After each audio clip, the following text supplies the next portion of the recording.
Good day and welcome to House of Hadassah. I am Coach Hadassah and we're going to hop right into this. If you're new to my channel, welcome. Feel free to subscribe by hitting that link. And then also, if you are a house member, welcome back. Let's get into it. So, I get these Bible quotes from one of the elders. She sends them every morning, has been doing it for the past couple of years, and I do enjoy them.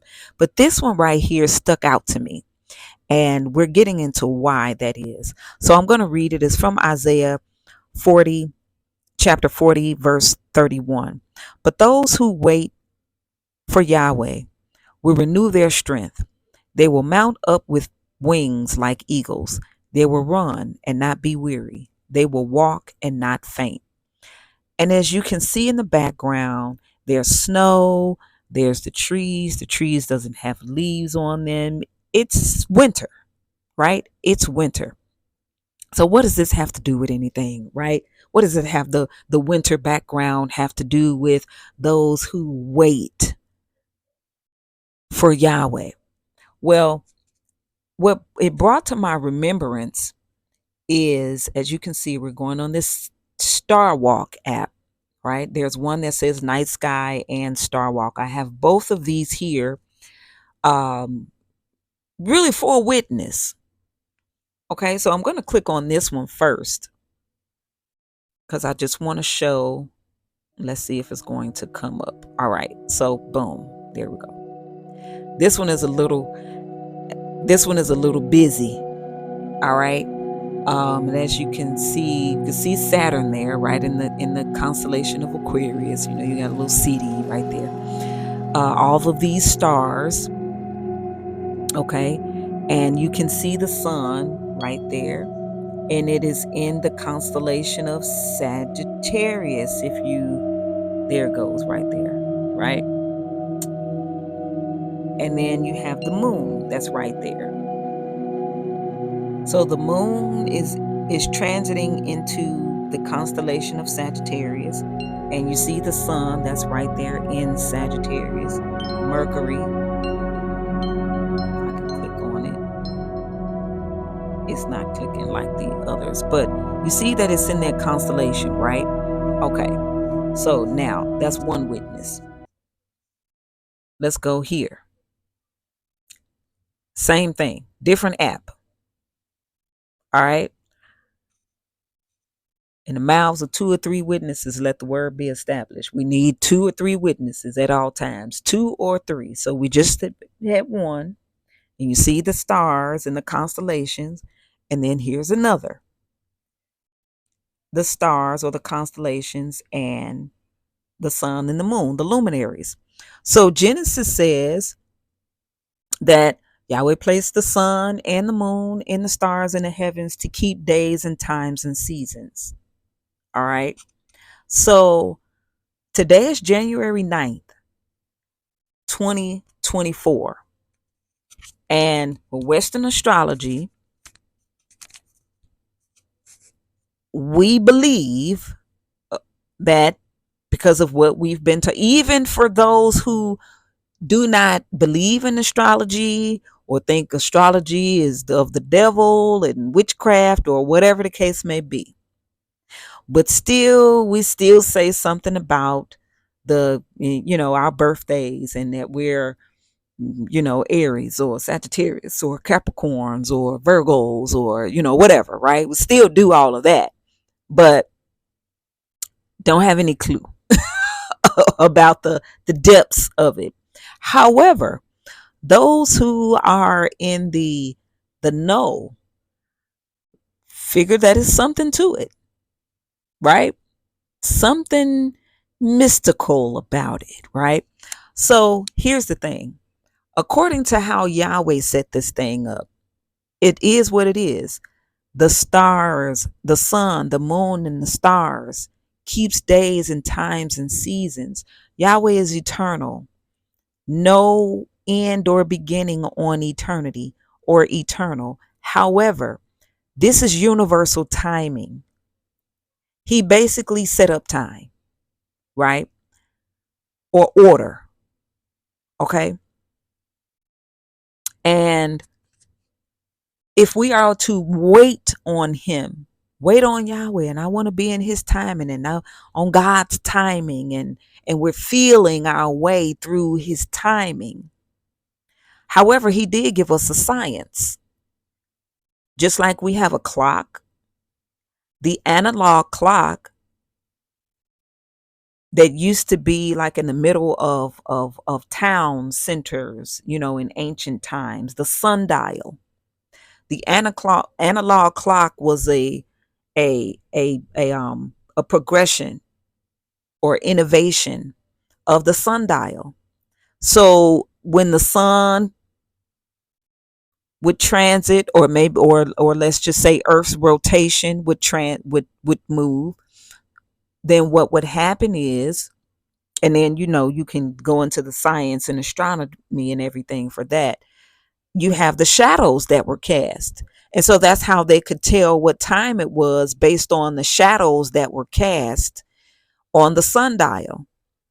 And then that progressed into, your clocks, right? With the 12 numbers, and the hands, the hour hand, the minute hand, the second hand.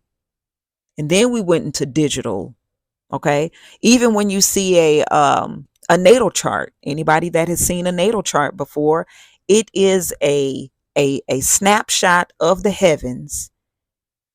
And if you've ever had your own natal chart erected or pulled, hey, as an astrologist, I want to know your birth time. I can see where the planets are in your chart, but having your timing would mark your own personal map, so to speak, where the planets were when you took your first breath of life. And this would be your map. People want to know, what's my purpose? What is my purpose? It can be found in your own natal chart. And if we can say, well, God knows what, yes, he does. He's the one that made the sun and the moon and the stars in the heavens to keep days and times and seasons. And I don't know about you, but if I'm going somewhere that I have never been before, I would like to have a map that helps with the direction so that I'm not lost. So many people are out here lost, and then they will go and seek after an astrologer or something like that, because it's like, I'm lost. I don't know where I'm going. I don't know what I'm supposed to be doing, right? And so it's a good thing to have someone that's a good spirit, right? In truth, because we don't want to just be, oh, spiritual. There's a lot of stuff that's spiritual, but is it with truth as well, right? Those who worship Yahweh must worship him in spirit and in truth. Okay, that can help you to understand or make sense of your map. Okay, so let's look at this as far as the time that we're in right now. We're not in Capricorn season, and that's the issue, or of the pseudoscience, or with Western astrology being deemed a pseudoscience, because it is a head of Yahweh. So that's what struck me about that scripture. Those who wait on Yahweh will mount up with eagle's wings, and all of that is said, right? Because to be, if we're always Capricorn season, well, is the sun there? Is the moon there? Pluto is not even there yet. And for the past few years, I was even saying the same thing. Oh, Pluto in Capricorn. Pluto has been, you see, where Pluto is at the tail end of Sagittarius. Pluto is in Sagittarius. And around January 20th, it will transit into Capricorn. And we can understand the signs of that where there's like plenty of different things that I can go into, but I'll do that in another video, because this one is more so about the sun and the moon in Sagittarius, and telling time with Yahweh, being in his timing and not ahead of the timing. Okay, that's like putting the what that saying is, putting the cart before the horse. Okay, so the new moon, the new moon is what marks a new month, according to how Yahweh set up the time and calendars. The new moon marks the first day of the month.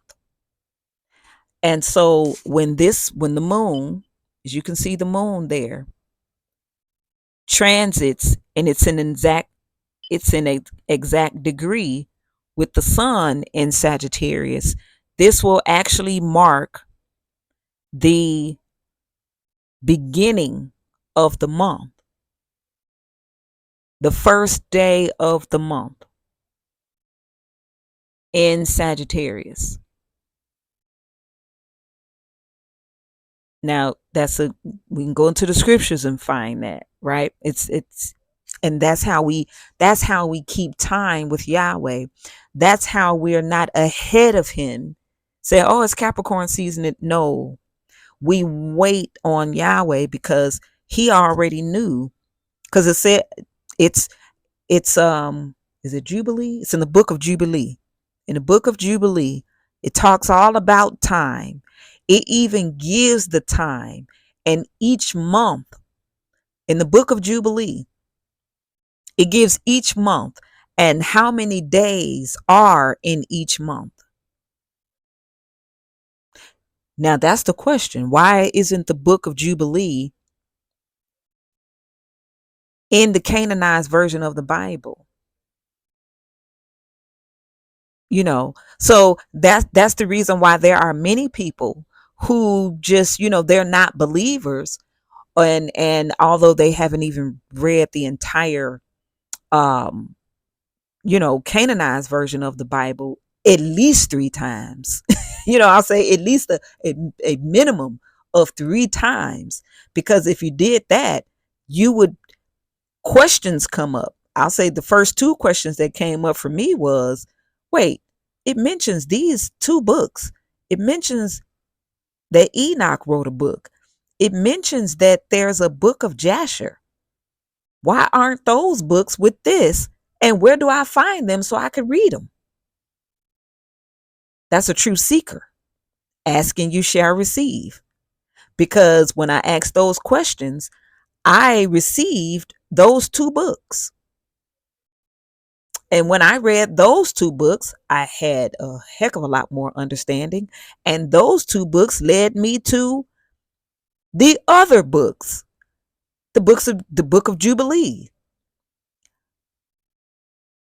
that mention the times and the constellations, right? Basically, how to tell time by the heavens, the constellations, the days of the month, how many days should be in each month, and then also how man, there will come a time when man will change certain things, and so we will be out of alignment or out of time with Yahweh, where we're feasting when we should be fasting, and fasting when we should be feasting. It says that they the angels and everything, they hold uh uh keep certain things in the heavens, and we should be keeping them at the same time that they are. But at the time that they're keeping the feast, we're down here fasting because we're not operating in the timing that Yahweh set up according to the heavens. It's deep. It's deep. So we have to be true seekers of knowledge, right? My battery is going low because I have to do this one from my phone. um and not go ahead of him in timing. I mean, think about you showing up somewhere 20 years earlier for a purpose that needs to be with your purpose being in a certain time. And then that's how people, oh, that's so and so was ahead of their time. Yeah, they were, because they didn't have the right map. They went and doing things in certain times that it was out of time and out of alignment, right? And that's what the adversary would attempt you to do, many of us to do, okay? And those who are really strongly, like, we don't allow that our Yahweh's voice to be drowned out, because I think it's my belief, it is my belief that we all have that voice, and we can hear it and hear it clearly, and even feel it within ourselves when we're younger. It's just that as time goes on, our parents and the world will tend to drown it out. And then we start doing what they say to do, or what the world says to do. And I'm not talking about just, you know, discipline. I'm talking about, like, hey, Yahweh has your purpose to do and be one thing, and the world or your parents are saying, hey, I want you to be a doctor or a lawyer or a garbage man, or, I mean, and not saying that anything is wrong with those things at all, because you may have come here to be a doctor or a lawyer. But if you haven't, but that's what your parents wanted you to be, then that would take you out of what you were sent here to do, right? And the voice gets drowned out. And so, saying all that to say, um when we're talking about being in alignment and his timing, we really need to understand and know what that means. They told time by the heavens long ago, and it wasn't just people outside of, this is what Yahweh gave them. you know it's in Genesis. Again, I can't stress it enough. Genesis, as a matter of fact, because I don't like doing this. So you see that here. You see where we are. Okay. So let's go here. There, boom, there we go. Right there. It came right up.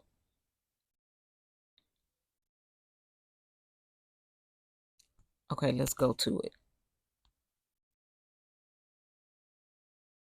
I don't want to close it. I want it to come up.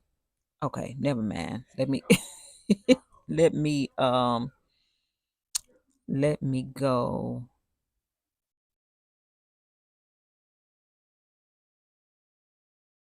There we go.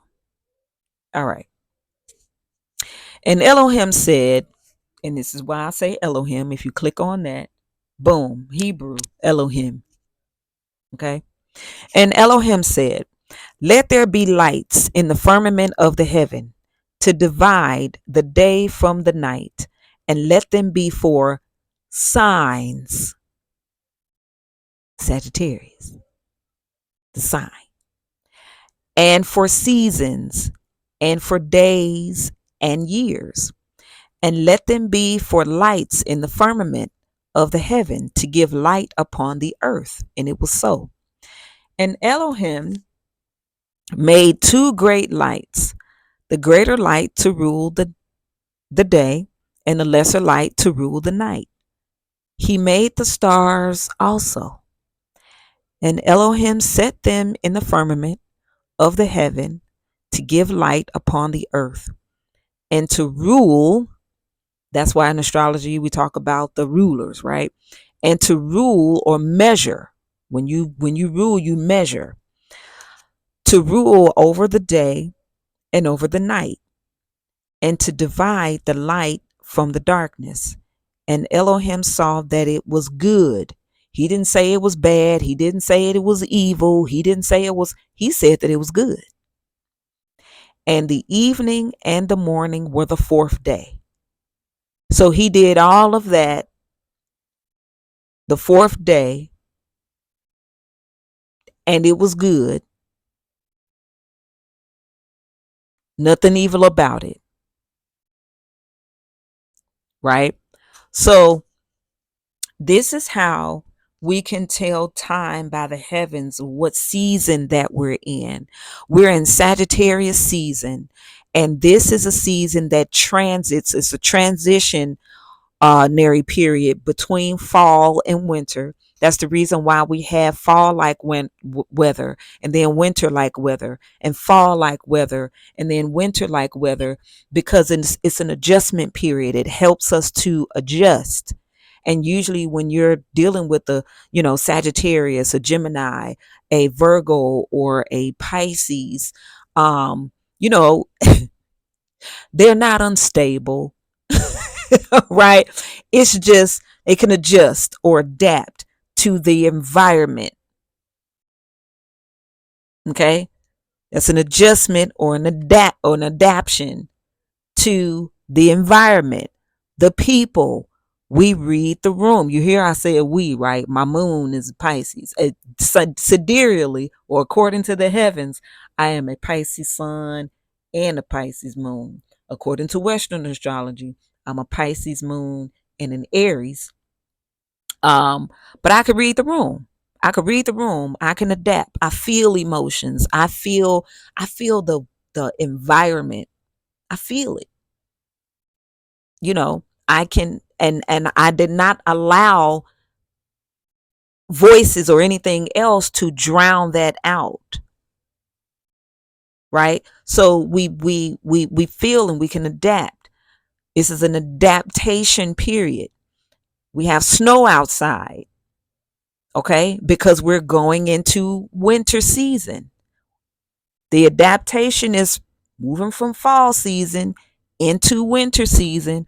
I'm in the Midwest. We have snow outside. I'm based out of Chicago, right? So snow outside. And then when we go into when the sun, okay, transits, and then the moon is there in Capricorn,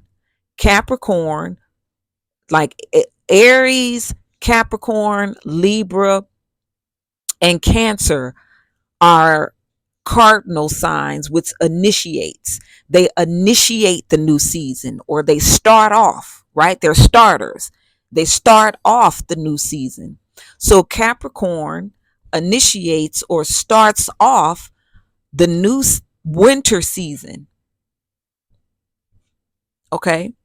So it will be winter when the sun and the moon hits in Capricorn, right? The sun will be in Capricorn, initiates the winter season. The month actually begins when the moon and the sun are conjunct in Capricorn. Winter season initiated, start. Okay? Then we'll be fixed when the sun and the moon, or the sun moves into Aquarius, fixed in the winter. It's like this is winter. We have winter storms and all of that kind of stuff, right? Snowstorms, you know, and then when the sun transits into Pisces, adjustment from the winter season to the spring season. So we'll start to have winter like weather, spring like weather, winter like weather, spring like weather, until the sun moves into Aries, where it starts off not only the new month, right? But also the new year. New month and new year in the Aries season, or the Passover, springtime, when the beginning, and you start and you plant in order to nurture in the Taurus season and all that good stuff. So we'll get into these other planets in later videos, but I wanted to share that, especially since I had gotten that today, with that particular Bible verse. So again, when we're talking about waiting on Yahweh, to wait implies that we're not operating ahead of time. And waiting on him is operating in his timing. And it's not something that we have to guess about. It's something that he already showed us how to do it, how to tell time according to how he set it up. All right, so you all take care, and I'll see you in the next video. Peace.